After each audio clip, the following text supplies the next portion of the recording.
When was the last time you were here? It was years ago, to be honest. I came in a lot after the fire, but it's been a long time since we've been in. Now we've sold the building, it's been a long time. So it's going to bring back some memories. And I know this building isn't the only bit of our story, but what happened in August 2015 is a massive part of our story. I'm Leon Evans. I'm the lead pastor here at Lifecentral Church, and I've been here since 1992. So my role is to lead the church, to lead the staff team, primarily to set vision and direction for the church as well. When I first came to the church, I came not as the lead pastor, but as a worship leader, so involved with music and also youth and just general pastoral duties really, and then took over the lead pastor role in 2000.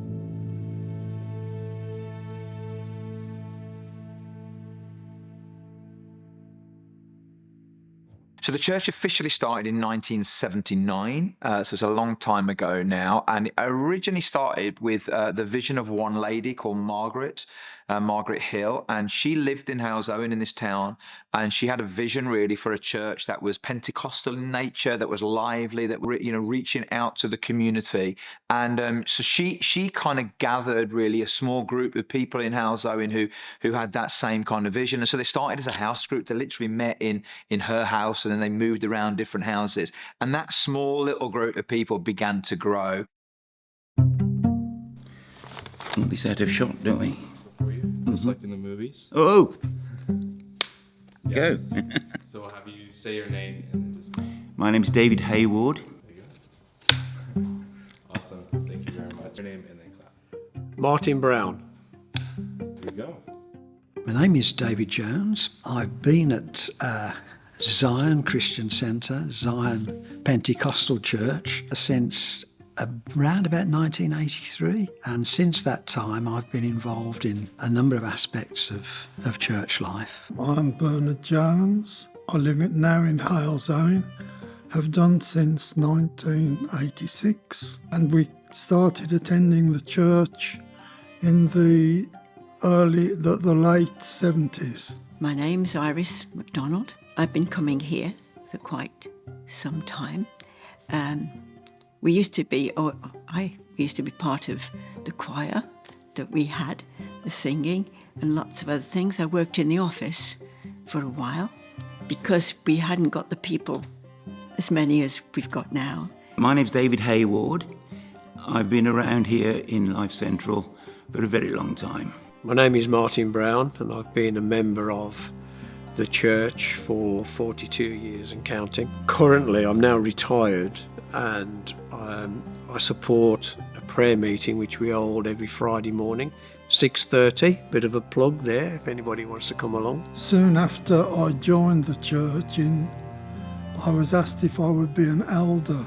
And I served for a while as an elder as well. I was an elder of the church pretty well from the early days. I suppose you'd say sort of elder emeritus, still around but not active in any governing sense anymore.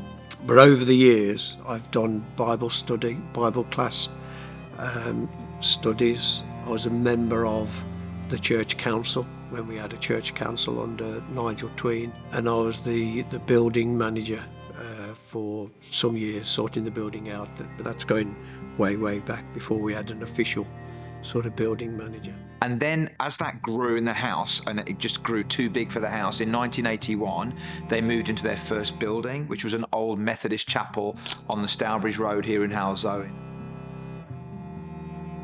And that was called the Zion Methodist Chapel. So the name Zion, they took that name, really it's a name in the Old Testament, speaks about the city of God, and they took that name and the church became Zion Pentecostal Church, and then later it became Zion Christian Centre.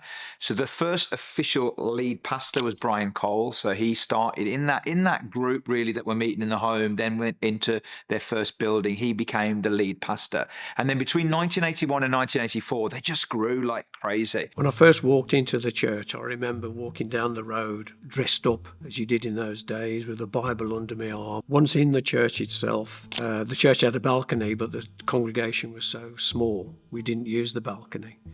There were hard wooden chairs. The thing which was the worst, we had wooden seats. If you were the fourth one on and you wanted to get out, you'd have to shuffle past everybody. But also, it was very wooden, and you could hear all the shuffling that went on. And there was about a congregation of 50, and there would be a piano, and occasionally another friend of mine, Jonathan Williams, he would play the guitar. But the singing was absolutely awesome. It was such a small building, and we really, really lifted the roof off. It was very different from what it is now. I mean, there were probably 50 people, maybe more. So everyone knew everyone else. Brian Cole, who was the minister there, could look out at the congregation and tell if someone wasn't there. And so he'd follow that up. Everybody cared for one another. It gradually developed from that. From the 50 grew and grew and grew. When I came in 1984, we were still meeting in the old chapel, the former Methodist church, hence the name Zion. It was a building that we'd taken over. The meetings were crammed. There was a real sense of the presence of God, and I really felt that when I first came. I mean, I'd been a Christian and a Pentecostal believer for years, but there was something special about those days. You had to come early if you wanted to get a seat. The capacity of the church in the chapel was something like 140 or something like that, and frequently we were full, which is the beginning of the journey, really. I remember the day we opened the balcony, because we'd not been up there. We had to make sure it was safe. Yeah, in those days we had a service in the morning, which was the communion service, and then there was a service in the evening, which was the evangelical sort of outreach service. But that got quite big. We had it flooded once, all the underneath filled up with water, was running out the doors. Because we used to go upstairs, you see, but that was running out of the doors. Downstairs, the kids thought it was hilarious, but you'd never seen anything like it in your life, because it was just a small place, the other church, on a corner, a very dangerous corner. I mean, my daughter was married there, and I mean, it's the main street as you go out of Halzowen. And I mean, imagine what it's like, you know, getting a wedding there, somebody with a wedding dress and everything. I mean, the church would seat 144 people, and it soon got packed to the gunwales. There was a balcony that was full. The church became full very quickly. It was the only Pentecostal church in the Halzowen area. Having come onto the eldership, soon after we joined the church, I was invited to be an elder, and very soon I was involved with helping all of the activities in the church. Sunday school work and toddlers work. And there was a Sunday school and a youth group, which we still have today, you know, and I've seen over the years how they've all grown. But I remember, for me, one story, Nigel Elliott was running the Sunday school, and that was fine for the kids in the church, but we wanted to do an outreach. So he came up with this idea of doing a 6 o'clock special, and we were going to invite kids from the local schools, and we got a programme and all the rest of it. In the old church, we had a pulpit, which was quite high up, and Nigel was sort of administering to the kids, and the kids are all getting all excited, and I was in the pulpit with a bucket of water, and I was sort of tipping the water into the cup, and the kids are all going, "He's going to put water on you," but I had another bucket full of paper, and Nigel knew that. Anyway, we played this along for about 3 sessions, and then I said, "He's going to throw water over you," and he said, "No, he's not." And of course, I got the paper to throw it over Nigel, and I said, "Blow it," and I threw the water over him. And we just had so much fun in those days, because we're a new church, and they allowed me to get away with it. Bless them. at that time, soon after that, Billy Graham had a crusade in this country, and there were meetings at the Aston Villa football ground, and we organised buses and took a lot of people from the Halzowen area to see Billy Graham at Villa Park. As a result of that, many of them came to faith and then attended the church. And that was an important part of the growth of the church at that early stage. So everybody that was part of the first lot had a job, to be honest, because it was the only way we could get it going. We hadn't got the office like we've got now, but realised we had got to run this not as a business, but as a God's business. Because of my banking background, I've always been involved in the financial side of the church. Then became one of the elders, that we were really in need of a bigger building, and the search around about that time, in the mid-80s, was to find a bigger building. And we looked at several places, but we came across this place. It was a greetings card warehouse. As far as how the church transitioned, I mean, it became, as I say, it became too big for the little chapel on the Stourbridge Road, and we moved into the Webb Ivory building. It was a building of 66,000 square feet, 2 stories in the front, 4 stories in the back. There was 150 of them, and literally floors and floors of just empty space. So they rattled around in there for a long time. Quite frankly, at 65,000 square feet, it was awesome, really. We came and we looked and we thought, this is where God wants us to be. And that was the beginning of the story here on this particular site.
So between 1992 and 2000, we really started to grow as a church. We started to establish kids' work, youth work, worship, creative arts has always been really important, certainly to us and to me as well. That's my background. So I brought a whole lot of emphasis on creative arts and on communicating, using drama and music and spoken word and all of that. And then in 2000, Nigel left and I became the lead pastor. And again, we went through a rocky time then.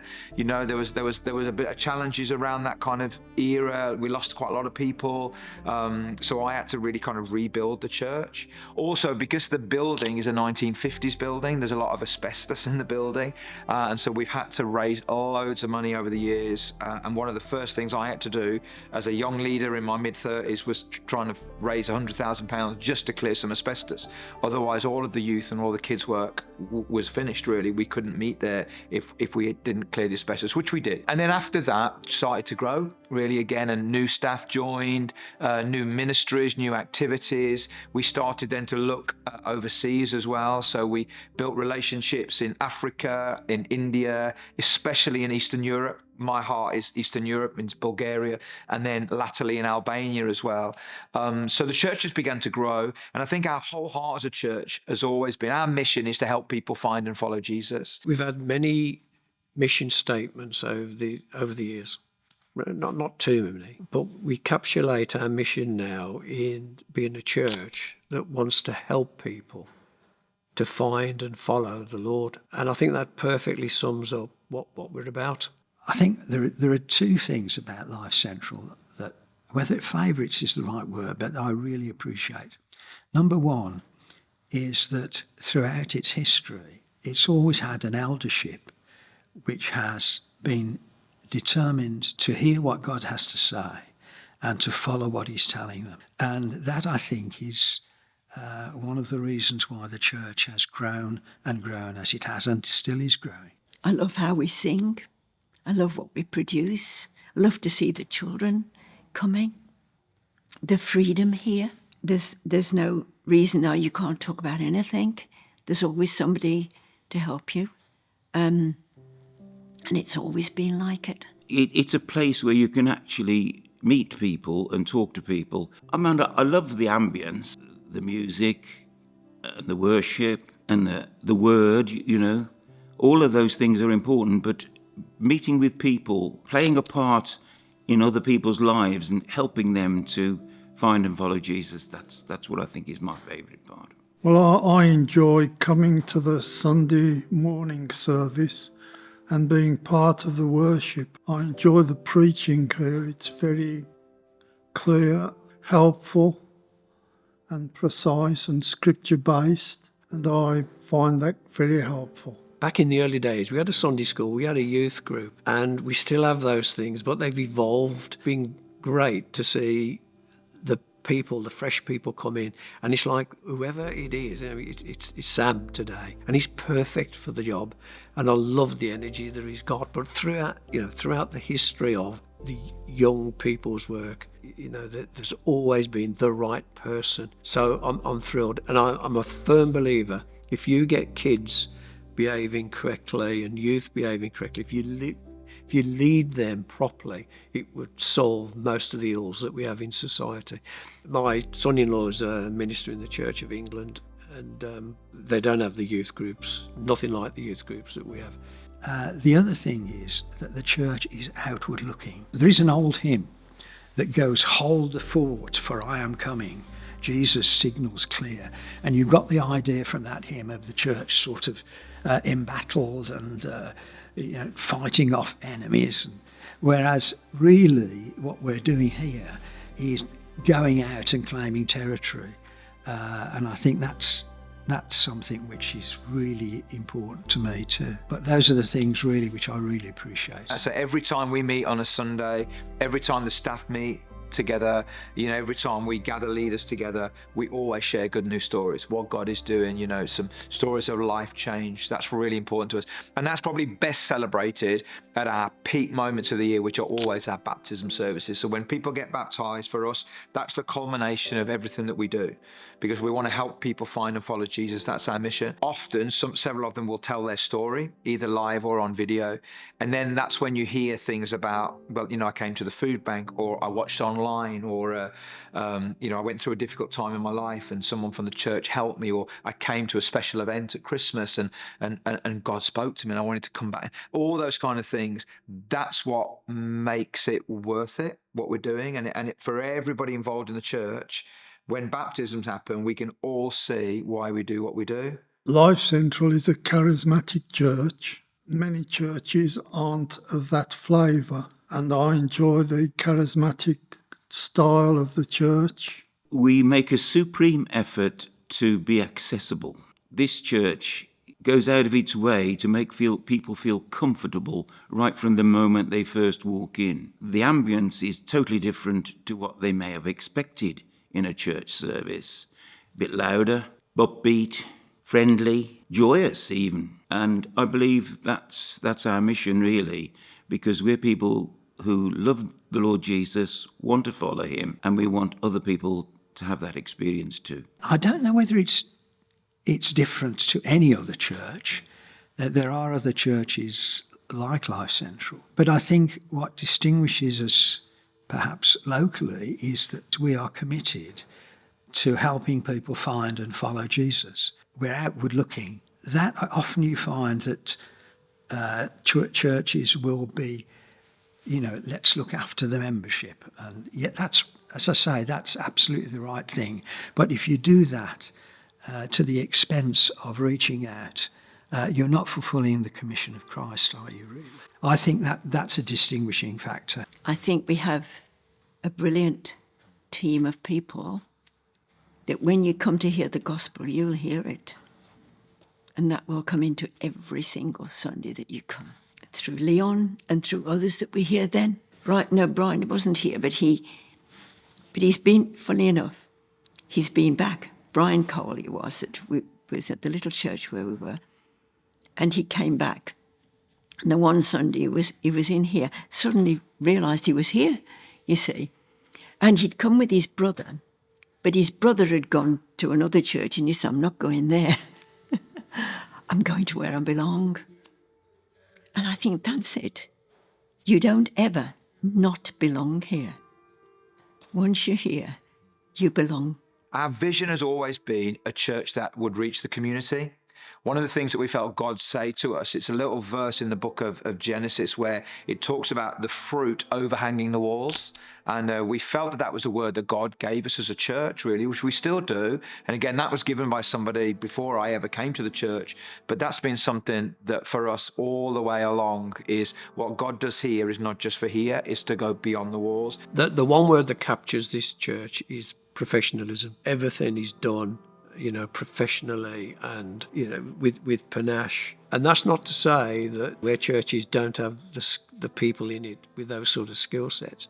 The Lord works in those churches just the same. But I think the one thing about this is just, that everything is done at such a high professional level. People have said to me, how can you stay in the same church for like 30 years?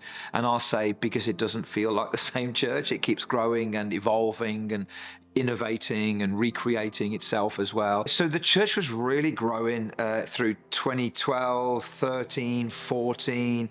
We were raising money for the building campaign. We were really looking to expand. The building that we had over the way there wasn't big enough. So we were looking to grow by building a bigger building. So we bought buildings, we raised money, we cast vision for a big building, which we call the third place.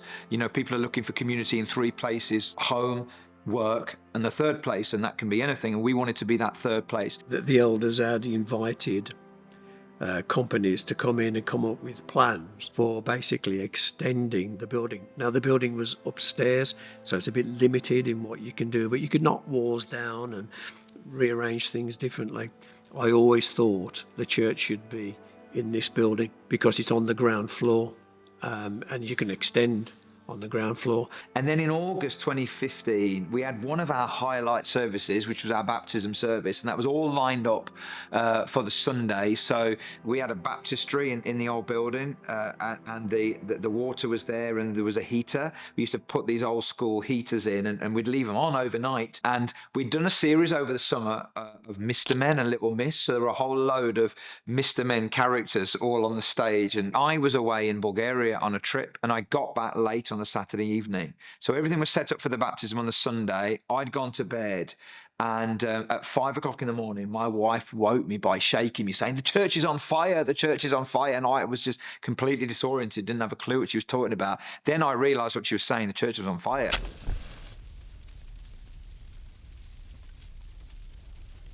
And then as I came, I saw a quarter of West Midland Fire Service, 8 fire engines here, flames just pouring out of the top of the building. When the fire came, it happened on a Saturday night, Sunday morning, and we arrived at church that Sunday morning with the fire brigade here. And We just got phoned to say the church was on fire.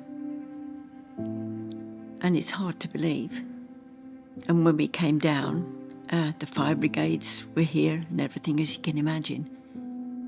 And I thought, I don't know what I thought, It was just not a thing we'd ever expected. And literally the church was on fire. And my emotions were all over the place. I was tired anyway, and I just couldn't believe it. I was sad that the church had caught fire, the building.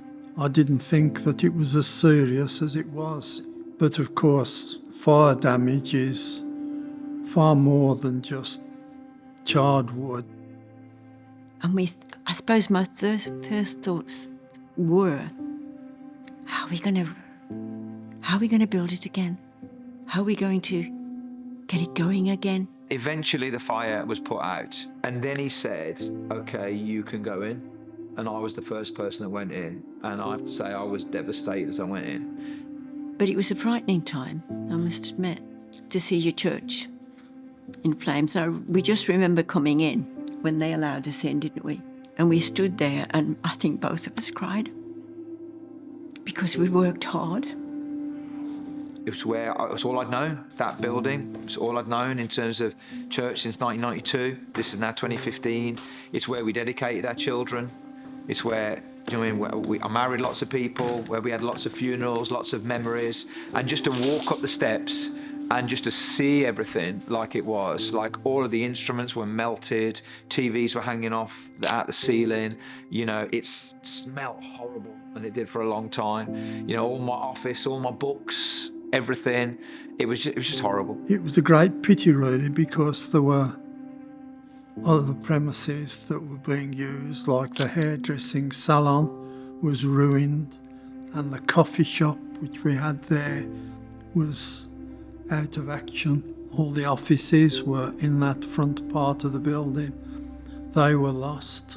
I came down too to see what was happening. There was a lot of smoke. It wasn't an inferno, but there was quite a bit happening. Clearly the room became uninhabitable. The premises were unusable, and that was a sad thing. I can remember that I hadn't shaved, and I was tired. I just got up and ran. Yeah, it was horrible, really. And I think it was that moment of, God, what does this mean? What does this mean?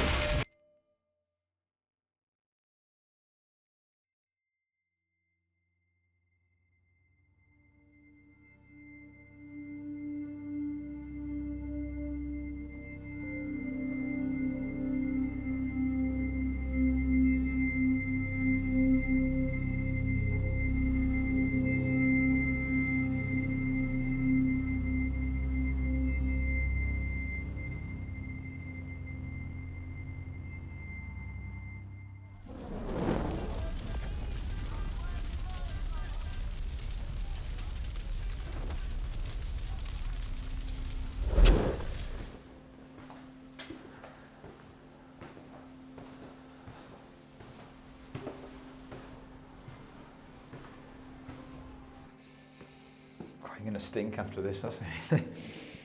It's not too bad. I mean, for years afterwards, whenever we came in, it smelled so bad for years.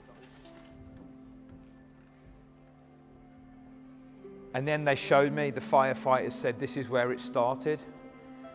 And this was the baptistry. Amazingly enough, as I've just come in here to look, my father, who was part of this church, he was one of the elders, he died in 2009, he put that baptistry in there as well. And that was really moving, just to be here and just to see the devastation, really. And I've got to be honest, at the time, it was just bleak and dark and just depressing, really. And I think we just all felt, you know, just completely, just didn't know what to do, really. So this was our offices. So this is where someone would come up the steps. These were the main steps, and they would be greeted here. This was our photocopying room and all that kind of stuff. And then this is where the staff worked. Yeah, and then through here was a little conference room where we'd have our meetings, little kind of meeting room at the end. And then this was my office, which, you know, on the day I came in, and there was just smoke everywhere. So all my books, hundreds of books, personal things were just ruined, really. I couldn't use any of them, to be honest. It was all ruined. But yeah, this was my office. So there you go. Me. This was my office. Yeah.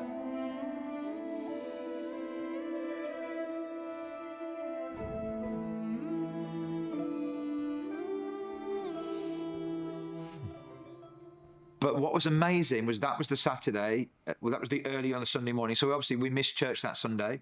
On the Monday, Bank Holiday Monday, we literally sent out social media things to say, look, can you come? You know, we want to pray. It was quite amazing, really, how the people rallied round at that time. We'd already purchased the building, this building next door, but it wasn't in any way ready to hold a service. So we'd bought some old factory buildings next to us, which we were about to sell because we didn't know what to do with them.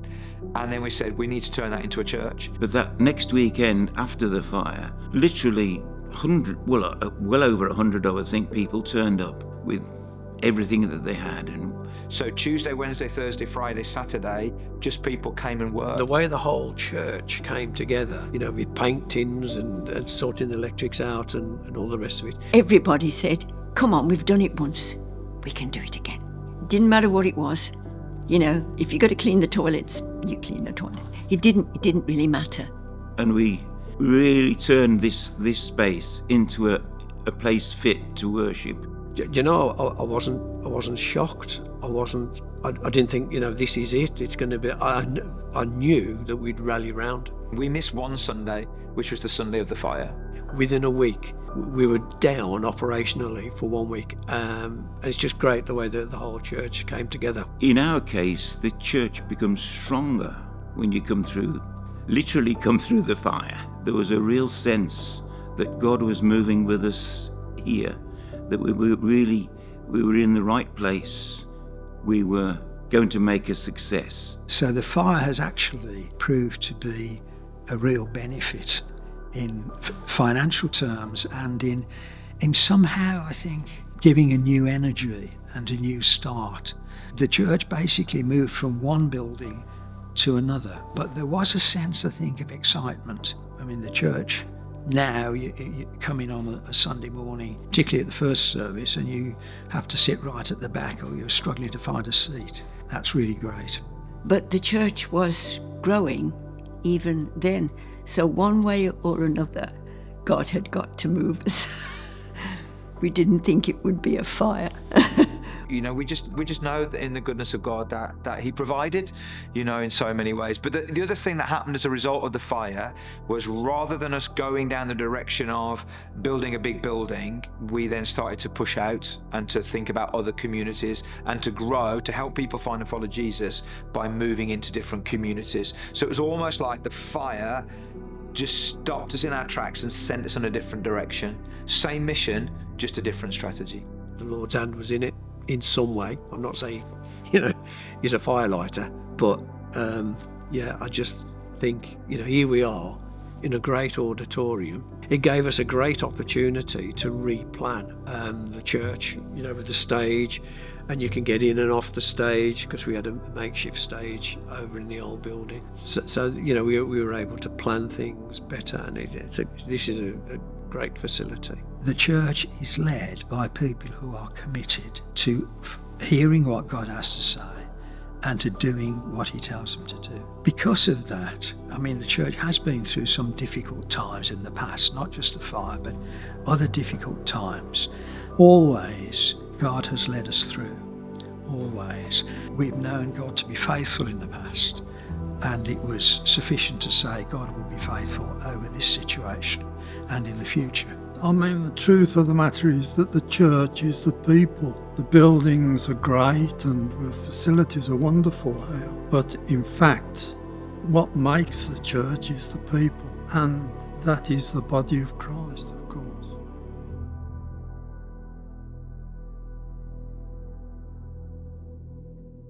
Okay. So my name is Bola Olagakate. I am an elder here at Life Central. Life Central is like a family home. It is a church, I know, but I think it's a lot of things to me. I don't know what it might be to other people, but to me, it's a lot of things. It's like a school. It's where I learn a lot of things. It's where I meet my friends. I meet people. I meet new people. I get to serve. I love serving. I love praying for people. I love hearing more about Jesus and just kind of growing spiritually. So Life Central has been that and a lot more to me. So one day we had service. It was really, really good. And I just kind of felt a wave of emotions and a wave of spiritual kind of like growth. I felt something was going on inside me. And as soon as we finished service, I walked up to Leon and I said, I need to see you. I'd like to see you. I need to have a conversation with you. And he said, yeah, okay, that's fine. That's great. When would you like us to meet? And I said, you tell me, I'm flexible. So he said, okay. And the date came and we were going to go for coffee. And as soon as I walked out of my door, I thought, why have I asked Leon that I wanted to see him? I didn't know why. You know how you just felt like something happened and you wanted to talk to somebody about something, but then you can't remember what it was. And I felt a voice say to me, don't worry, just go. I went to see Leon and we came and we went for coffee. And as soon as we sat down, he was like, okay, tell me about yourself. And I told him about my background. He said, how'd you become a Christian? I told him how I became a Christian. We just kind of chatted and everything. And then we sat down and we had the conversation. And then he said to me, what you don't know, Bola, is that we've been praying about you. I was like, praying about me? Really? He said, yeah, we've been praying. We've been talking to God about you. We've seen you grow in the church, and we've seen how you are with people. We've seen the hand of God upon your life, and we would like to ask you to be an elder in the church. And it threw me. This was me thinking I was the one planning the meeting. I was the one who wanted to talk to Leon about something, but he had an agenda as well. And I felt like this is how God works. That for me was really key to how God directs our steps and how he makes plans. And it showed me that God was here, even though I knew he was here all the time and I knew that he does things here.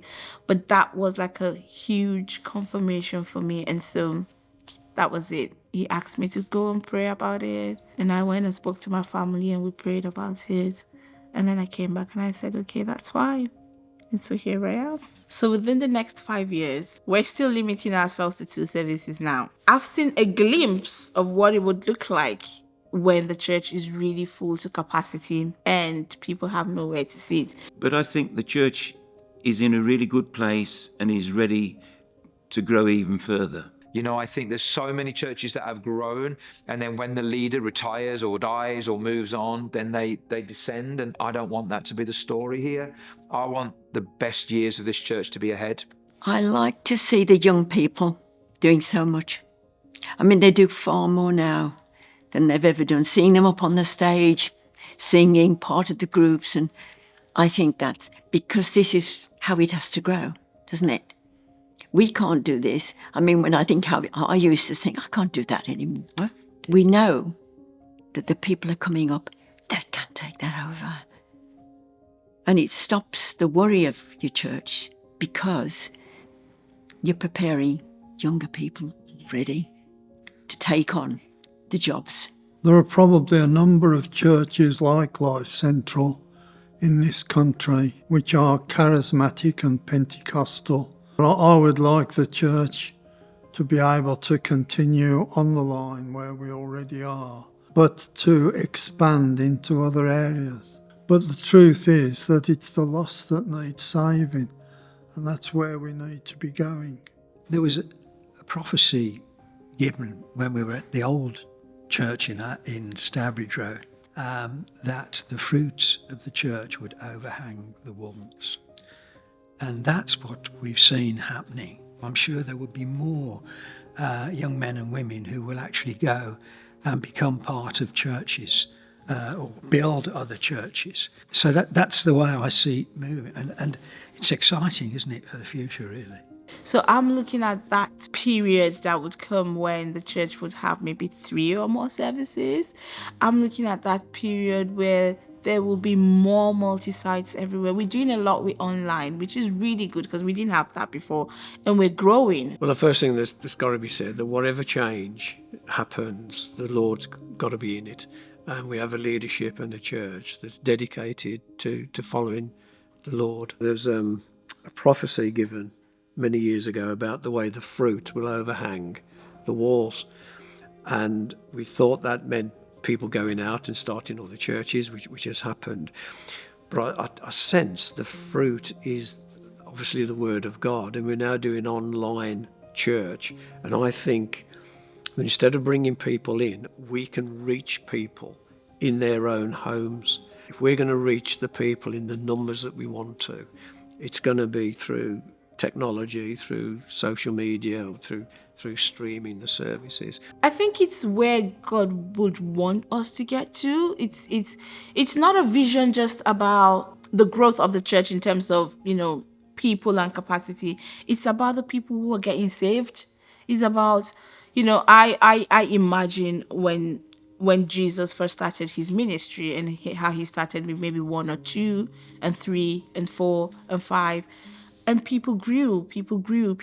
Not just maybe because of the signs and wonders sometimes, but it's just about people growing, people realizing what the vision is about Jesus Christ, where we're going to with the mission of Jesus Christ. As a missional person, you want people to get saved. You want souls, you want everyone to understand that Jesus did not just die for it. It wasn't, he said he's not the God of the Jews alone, he's the God of the Jews and the Gentiles. And that's where we want to be.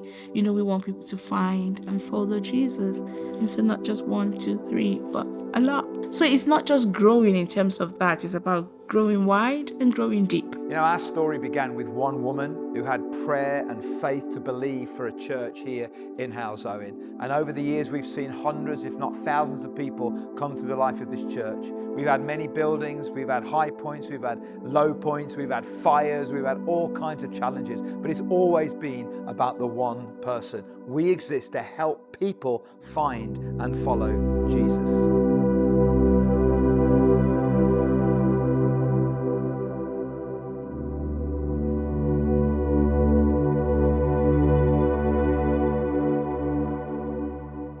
I think one of the things I'd want people to know watching this is that actually over the years there's been so many people who've come into this church and played a part. I don't know everybody in the church. I can't ever know everybody in the church.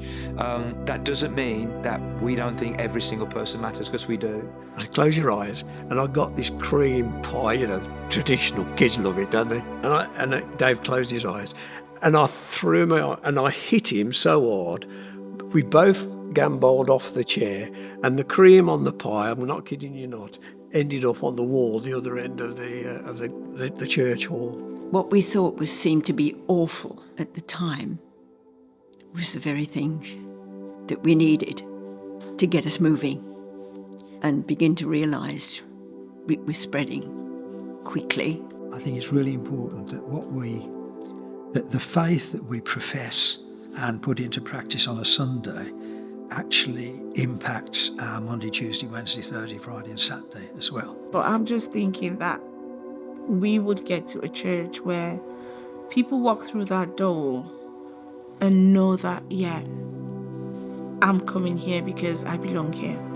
And the burden of responsibility really falls on people like you to take the work forward. So, there you go. The ambience at that time was barn raising. All the stories you hear about a community, somebody's farm burns, they all come together and rebuild the farm, and that's what happened here. It was a real barn raising job. Hundreds turned up with paintbrushes and